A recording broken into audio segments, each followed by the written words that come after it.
എന്റെ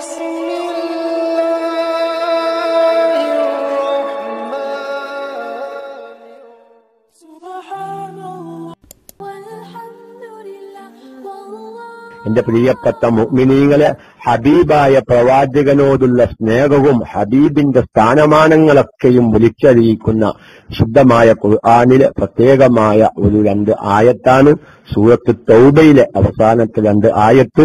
ഒന്നുകൂടി ഞാൻ പറയുന്നു, മരിക്കാതിരിക്കാനുള്ള ആയത്ത് എന്നുവരെ ഈ ആയത്തിനെ സംബന്ധിച്ച് പറയാം.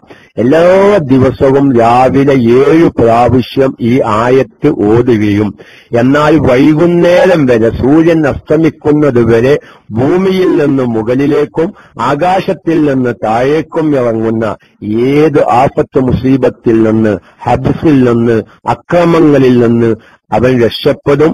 അത് ചൊല്ലിയ പകൽ അവൻ മരിക്കുകയില്ല. മഗ്‌രിബിന്റെ ശേഷം 7 പ്രാവശ്യം ചൊല്ലിയാൽ സുബഹി വരെ അവനിക്കൊരു അപകടവും സംഭവിക്കില്ല എന്നെല്ലാം പറഞ്ഞ് ഈ ആയത്തിന്റെ മഹത്വം പറഞ്ഞ് ചില കിതാബുകളിൽ കാണാം.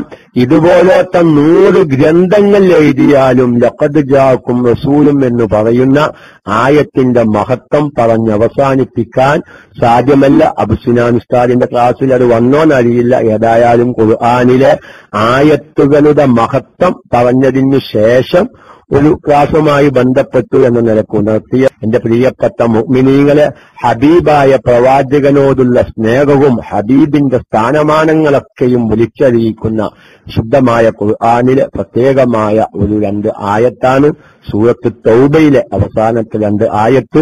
ഒന്നുകൂടി ഞാൻ പറയുന്നു, മരിക്കാതിരിക്കാനുള്ള ആയത്ത് എന്നുവരെ ഈ ആയത്തിനെ സംബന്ധിച്ച് പറയാം. എല്ലാ ദിവസവും രാവിലെ 7 പ്രാവശ്യം ഈ ആയത്ത് ഓതുകയും എന്നാൽ വൈകുന്നേരം വരെ സൂര്യൻ അസ്തമിക്കുന്നത് വരെ ഭൂമിയിൽ നിന്ന് മുകളിലേക്കും ആകാശത്തിൽ നിന്ന് താഴേക്കും ഇറങ്ങുന്ന ഏത് ആഫത്ത് മുസീബത്തിൽ നിന്ന്, ഹബ്സിൽ നിന്ന്, അക്രമങ്ങളിൽ നിന്ന് അവൻ രക്ഷപ്പെടും. അത് ചൊല്ലിയ പകൽ അവൻ മരിക്കുകയില്ല. മഗ്‌രിബിന്റെ ശേഷം 7 പ്രാവശ്യം ചൊല്ലിയാൽ സുബഹി വരെ അവനിക്കൊരു അപകടവും സംഭവിക്കില്ല എന്നെല്ലാം പറഞ്ഞ് ഈ ആയത്തിന്റെ മഹത്വം പറഞ്ഞ് ചില കിതാബുകളിൽ കാണാം.